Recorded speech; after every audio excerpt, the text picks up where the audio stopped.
Hello అండి, welcome to Nageswari home. ఈరోజు మన రెసిపీ చింత చిగురు పచ్చి జీడిపప్పు కూర అండి. ముందుగా చింత చిగురుని కాడలు తీసి నీట్గా శుభ్రం చేసుకుని పక్కన పెట్టుకోండి. తర్వాత స్టవ్ వెలిగించుకుని గిన్నె పెట్టుకొని ఒక 4 టేబుల్ స్పూన్ల ఆయిల్ అయితే వేసుకోండి.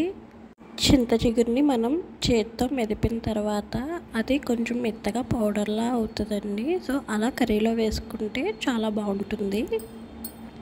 మేము అలానే చేసామండి, అందుకే అది మీకు పౌడర్లా కనిపిస్తుంది.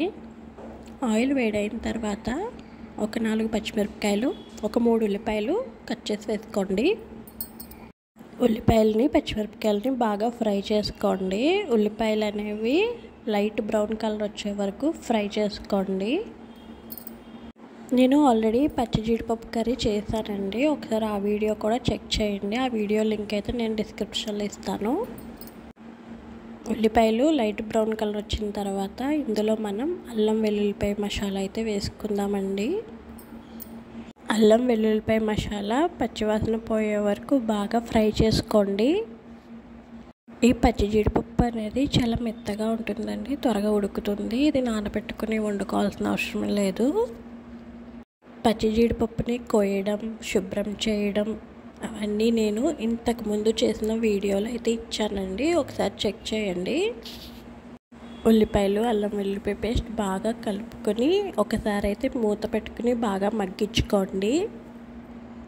ఒక 2 నిమిషాల తర్వాత మూత తీసి ఒకసారి కలుపుకొని ఇందులో 1 స్పూన్ పసుపు, 2 స్పూన్ల ఉప్పు, 3 స్పూన్ల కారం అయితే వేసుకోండి.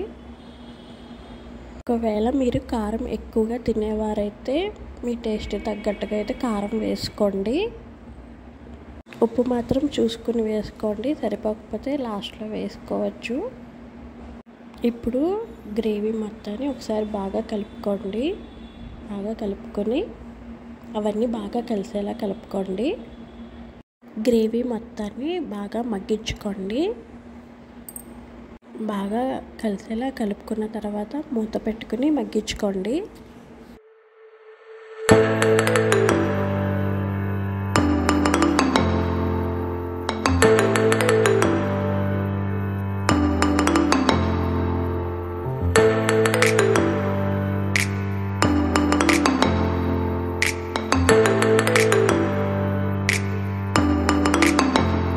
ఇప్పుడు మనం మూత తీసుకొని ఒకసారి బాగా కలుపుకొని ఇందులో మనం శుభ్రం చేసుకున్న పచ్చి జీడిపప్పును అయితే వేసుకుని కలుపుకోండి. బాగా మరీ ఎక్కువగా కలుపుకండి, అవి ఆల్రెడీ పచ్చి జీడిపప్పు మెత్తగా ఉంటుంది కాబట్టి అవి ముక్కలు అయిపోతాయి. ఒకసారి స్లోగా పచ్చి జీడిపప్పు గ్రేవీలో కలిసేలాగా బాగా కలుపుకోండి. ఒక 2 నిమిషాలు అలా గ్రేవీలో కలిసిన తర్వాత 1 గ్లాస్ వాటర్ వేసుకుని మూత పెట్టుకోండి. వాటర్ 90% ఉడికిపోయి కొద్దిగా ఉన్నప్పుడు మనం చింత చిగురుని అయితే వేసుకుందామండి. చింత చిగురు గ్రేవీలో కలిసేలాగా బాగా కలుపుకోండి. చూసుకుని కలుపుకోండి. చెప్పాను కదా, పచ్చి జీడిపప్పు మెత్తగా ఉంటుంది కదా, అది పేస్ట్ అయిపోతుంది. సరే చూసుకొని కలుపుకోండి.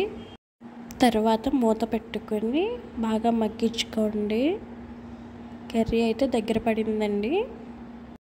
ఈ విధంగా వాటర్ ఇంకిపోయి కర్రీ దగ్గర పడితే మనకి కర్రీ రెడీ అయిపోయినట్టేనండి. ఫైనల్గా కొత్తిమీర చల్లుకుని అయితే కర్రీ దించేసుకోండి. కర్రీ అయితే చాలా బాగుందండి. మీకు కనుక వీడియో నచ్చినట్లయితే లైక్ చేయండి, షేర్ చేయండి, ఛానల్ సబ్స్క్రైబ్ చేయండి. Bye bye.